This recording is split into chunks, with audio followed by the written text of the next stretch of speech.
Assalamualaikum warahmatullahi wabarakatuh. Pada kesempatan kali ini saya akan membacakan materi mengenai strategi belajar dan mengajar.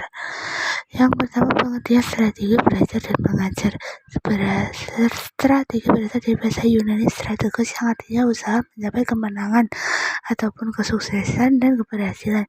Dalam konteks pembelajaran dapat dipahami sebagai suatu pola general tindakan pendidik dan peserta didik dalam mewujudkan aktivitas pembelajaran. Dan kemudian belajar merupakan proses bagi setiap manusia untuk mendapatkan berbagai macam kompetensi, keterampilan, dan sikap. Belajar dimulai sejak lahir hingga akhir hayat. Yang terakhir, mengajar sebagai praktik menularkan pengetahuan, keterampilan, dan nilai kepada peserta didik untuk proses pembelajaran. Junior Davis menyatakan strategi pembelajaran terkandung makna perencanaan.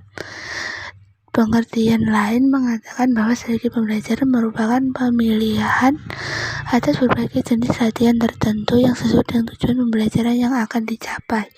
Dapat disimpulkan bahwa strategi pembelajaran pengajar merupakan perencanaan yang dilakukan oleh pendidik dan dalam mengajarkan bahan ajar kepada peserta didik. Juga dapat diartikan sebagai aksi yang dilakukan dalam kegiatan belajar mengajar dalam rangka memenuhi kebutuhan belajar peserta didik.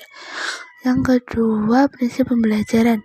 Ada perhatian dan motivasi. Perhatian terhadap pelajaran akan timbul pada peserta didik apabila bahan pelajaran itu sesuai dengan kebutuhan mereka.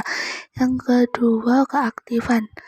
Belajar hanya dialami oleh peserta didik sendiri. Peserta didik adalah penentu terjadinya atau tidak proses pembelajaran.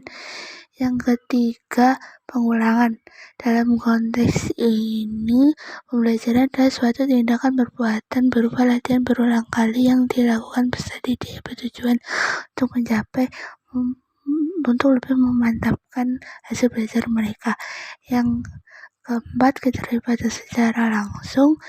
Dalam hal ini, peserta didik dituntut untuk mengerjakan tugas-tugas yang diberikan dari sekolah. Dengan keterlibatan mereka dapat memperoleh banyak pengalaman dalam belajar mereka.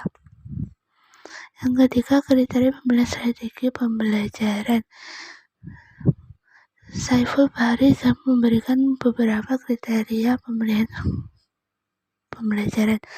Yang pertama, kesesuaian strategi pembelajaran dengan tujuan di ranah afektif dan kognitif maupun psikomotoriknya. Kesesuaian strategi pembelajaran dengan jenis pengetahuan, kemampuan strategi pembelajaran untuk mengoptimalkan belajar siswa.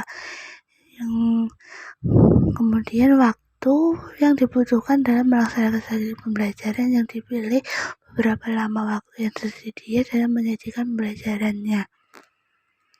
Yang ketiga, yang kemudian kesesuaian strategi pembelajaran dengan sasaran kepada siswanya.